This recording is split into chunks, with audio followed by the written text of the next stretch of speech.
అందరికీ నమస్కారం।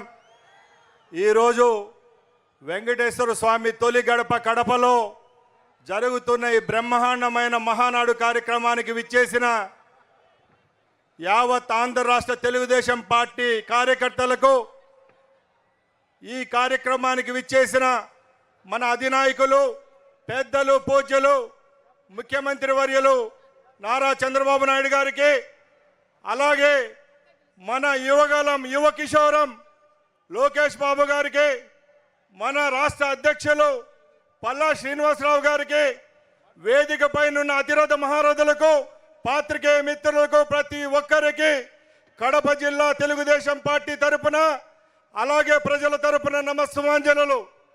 మన అందరికీ తెలుసు, ఈ కడప జిల్లాలో గత ఎన్నికల్లో 10కి 7 స్థానాలు గెలిపించుకున్న ఘనత కూడా తెలుగుదేశం పార్టీ కార్యకర్తలకే దక్కుతుందని సవినయంగా మీ అందరి ముందర తెలియజేసుకుంటున్నా।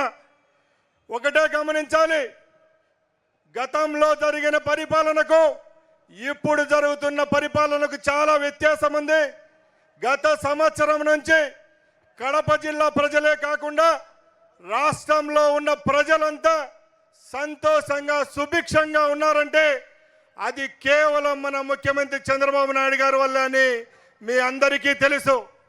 ముఖ్యంగా ఈ ప్రాంతం నుంచే 5 సంవత్సరాలు ముఖ్యమంత్రిగా ఉన్న జగన్మోహన్ రెడ్డి మనకేం చేశాడని అడుగుతున్నా।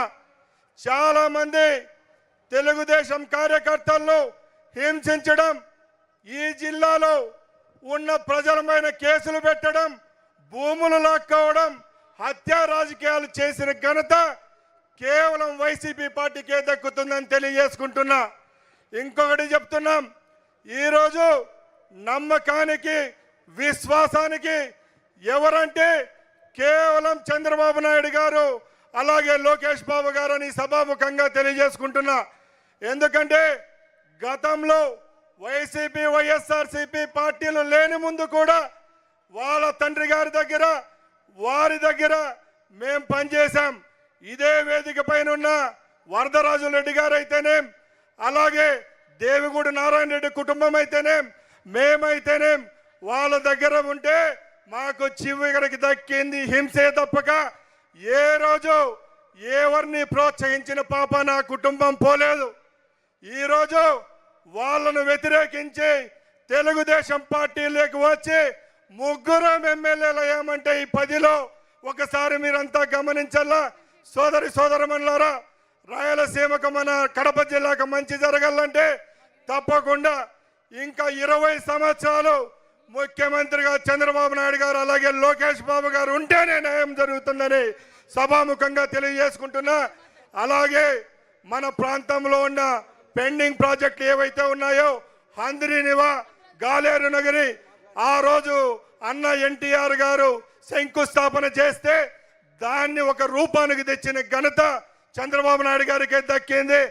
రేపు రాబోయే కాలంలో కూడా మన రాయలసీమ ప్రాంతానికి, ఉమ్మడి కడప జిల్లాకి దుఃఖించి కేవలం చంద్రబాబు నాయుడు గారే లోకేష్ గారే అని తెలియజేసుకుంటూ ఈ అవకాశాన్ని ఇచ్చిన పెద్దలందరికీ సవినయంగా నమస్కారాలు తెలియజేసుకుంటూ సెలవు తీసుకుంటున్నా। జై హింద్, జై తెలుగుదేశం।